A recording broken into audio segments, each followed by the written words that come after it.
Make sure y'all hit the subscribe button, share the podcast. We about to dive right into it. We have a lot of men, specifically black men, that's dealing with depression. Most of you know I didn't meet my father until I was 27 years old. And for the most of my life, I thought I was the reason he wasn't there.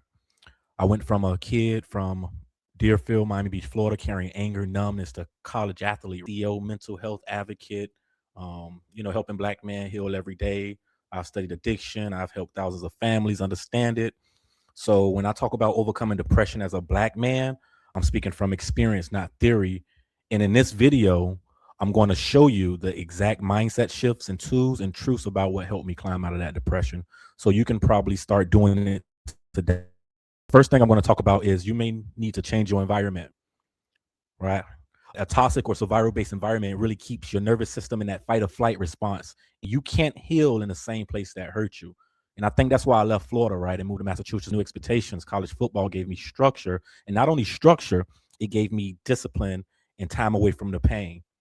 So if you can't get away from your environment, I change the room, rearrange that environment around. Another thing you can do is learn the truth about your pain. Most black men think depression is a weakness or a softness. Understanding the science behind, but mental health actually removes the shame. So meeting my father for the first time, prior to that, I was learning about addiction. My father didn't choose to leave me, and seeing the man and not a choice really was a turning point for me. So I need you to learn about your trauma, because if you learn about your trauma and your mental health, that can help open up doors to you healing, and not only healing, but probably getting away from the pain. It's no excuse. People have to free themselves from self blame. A third thing you can do is replace the victim mindset with responsibility. Depression feeds on the belief that us as black men that we're powerless. Responsibility actually gives us control again. See, I shifted my why me to what can I do. I learned that crying wasn't a weakness, but instead it's actually resilience. I stopped blaming myself for my father's absence. So I challenge you, identify one belief that you have inherited that really creates barriers to you progressing. Men don't cry. I have to be the man of the house. I can't ask for help.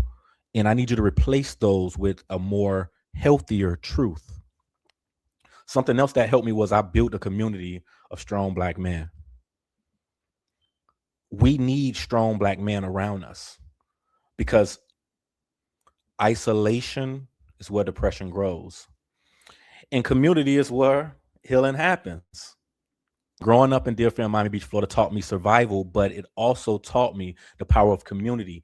Creating a men's mental health group, the Healing Hustle School, is a way of me giving men a community that some of them have never had. So I invite you to join a group, a brotherhood, or a community, or a space where black men can talk, and not only talk, but talk without being judged. Another thing I did was I took care of my body, because movement regulates emotion, right? And depression thrives off of stillness. So working out, talking to my mom, staying active were my lifelines. So that's why I encourage a lot of black men today with start with 10 minutes a day. Take a walk, go stretch, go lift. A walk with a friend is cheaper than any therapy session. We're losing black men every day because they think silence is strength.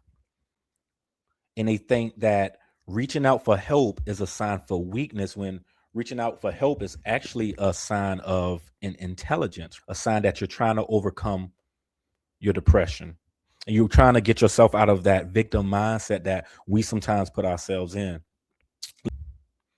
If you don't take care of your mental health, you will lose everything. So I invite you to comment on this, share your story, subscribe for more mental health content, join our men's mental health school, understanding you didn't come this far just to come this far. You are not alone, and you don't have to fight this